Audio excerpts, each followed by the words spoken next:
Hey you guys, it's your boy, he's back again. Sorry for the long hiatus.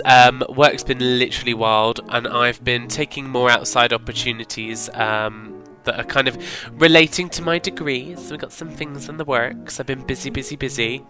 I've got a couple of weeks off now, so you should be seeing a bit more of me hopefully, especially on stream. So make sure to come check me out on Twitch.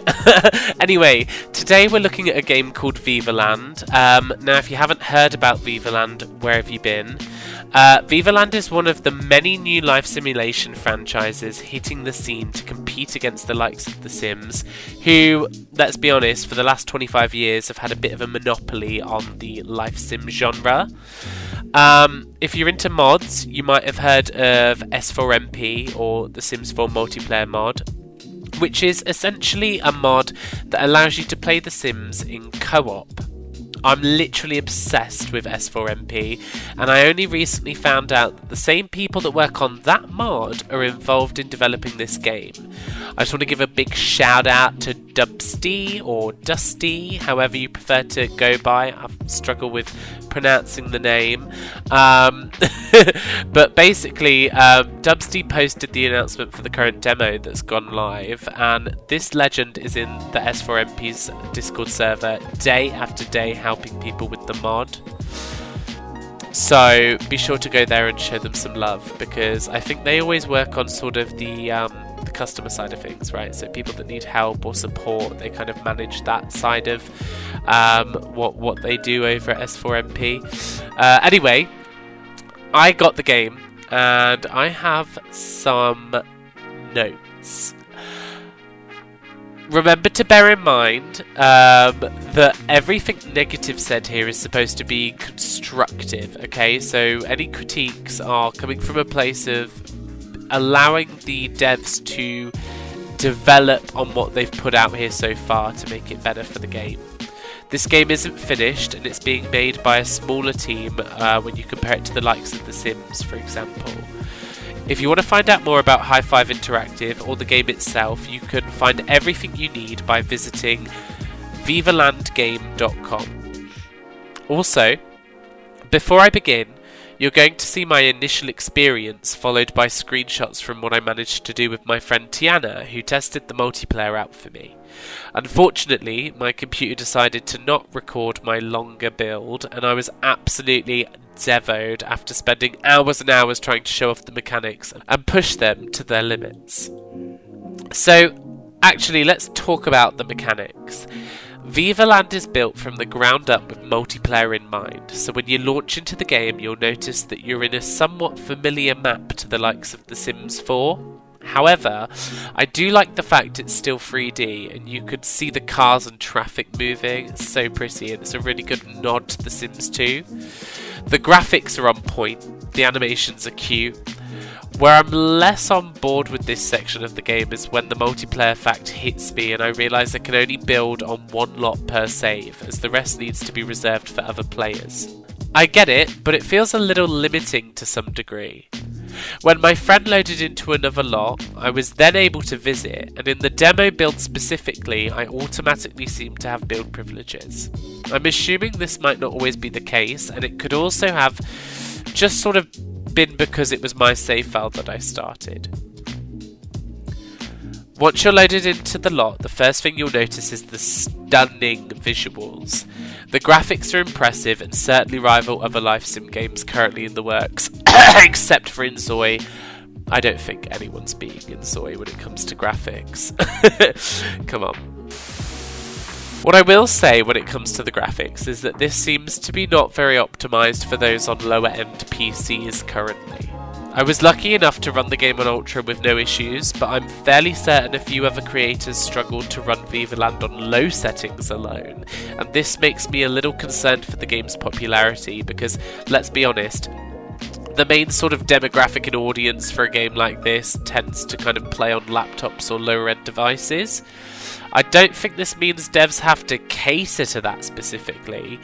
I mean, personally, I want the impressive graphics, but from a business perspective, it's something definitely to keep in mind. Once you get past the graphics, you get to the gameplay itself, which for this demo is based around the build mode. I'm not going to beat around the bush. I struggled, like, a lot. Yes, I skipped the tutorial, but as an avid simmer and builder, I figured I'd be alright. Even after I gave in and watched the tutorial, I still had a really awkward time with some of the mechanics. Curved walls, they're just not intuitive at all. I struggled to make them how I wanted to. I also realised you can't even place windows on them as well, so really it kind of ruined the whole kind of purpose and reasoning behind why I wanted curved walls for my build originally. Yeah, it basically became something that I avoided. You can't place wallpaper either, like per tile. Instead it goes on the whole wall. So for example, if you make a room and try to place the wallpaper, it'll go across the whole wall that you drew. I don't know if this was my fault, because I noticed on one of my floors this didn't happen and it placed how I wanted. But you can't always tell if a wall is attached to another wall either, so sometimes the game will make out like the room doesn't exist. Sometimes it won't even let you place a wall into another wall entirely. I'm pretty sure my build wouldn't be functional as well, because I couldn't even connect my stairs from the outside onto the upper floor. I had to sort of move them as close to the wall as possible, and it didn't snap to it like it would in The Sims, for example. Oh, and also the stairs themselves are actually resizable.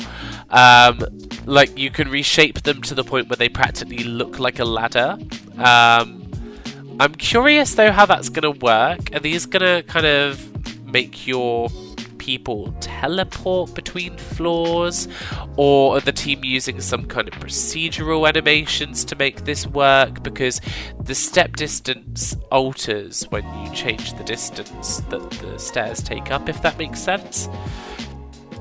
I'm hoping that they're not going to be hovering up the stairs like they do in the trailer, but to be fair, it's not exactly a priority when it comes to picking and choosing what you need in a life sim, and this is a smaller dev company. That, you know, they're an indie developer, so we have to bear that in mind, really. So building was a little bit clunky and frustrating at times, but where the game does currently shine is the decorating. Freedom from the grid, High Five said, and that's exactly what they gave us. I think there's a real emphasis on pushing your creativity to the max when it comes to furnishing and decorating your builds. I will say at first this was a little bit terrifying for me. I didn't know the objects and I kind of struggled a bit with scaling at times. More on that to come. Once you get used to it though, I do think Vivaland lives up to the expectation it set itself. You can place a lot of items freely on any surface. You can even choose your own pillows for beds and sofas. I love how detailed it can get, and I'm imagining that we'll be able to adjust patterns as well as colours with the colour wheel feature that they currently have for the game. The only area of the decorating I struggled with myself was the kitchen, but for some reason I always struggle with kitchens anyway, so I'm going to assume that was just me. I also want to just give some proper kudos to whoever is making these assets, because the sheer level of detail with everything is unlike anything I've seen in a game like this.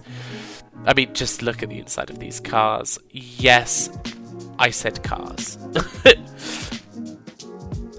In terms of the multiplayer experience, I mean, you got what you expected.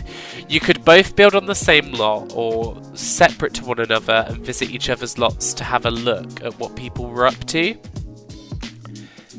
Here's the lot me and Tiana worked on, a sort of kind of row home townhouse lot.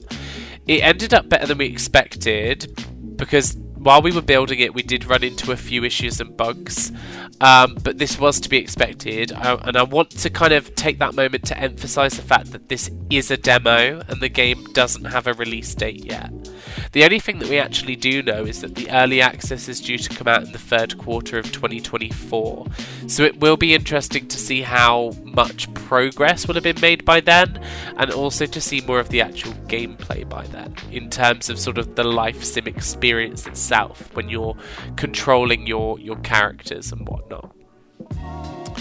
And just to go back to what I said earlier, because I've realised I've not even actually included this. I said more to come later, but I didn't do it. In terms of the scaling, it's sort of like how you could resize objects in The Sims 4. However, it's just built in. You don't have to cheat it.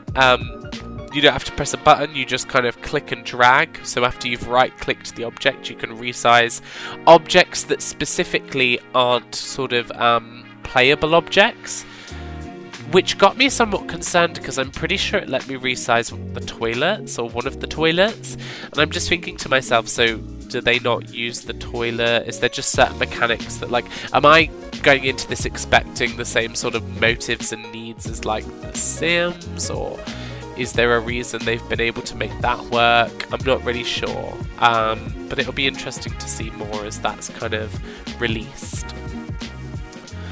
All in all, Vivaland shows a lot of promise when it comes to allowing players to flex their creative muscles and share that creativity with their peers. The hard work and dedication displayed by High Five Interactive shines through in this build demonstration, and I'm hoping the feedback allows them to develop and build on to the existing systems to make them kind of more naturally user-friendly for your more casual player. The fact of the matter is, Vivaland is a breath of fresh air in the life sim genre, and it's been absolutely fabulous to kind of get a taste of something else on offer. Vivaland Dreamhouse is available right now on Steam, so if you haven't had a chance already, go check it out, and be sure to invite your friends too, because it's only going to be a better experience when you're doing it with your friends. I did not say that. I hope this was insightful. Thank you so much for watching, guys. I will catch you in the next one.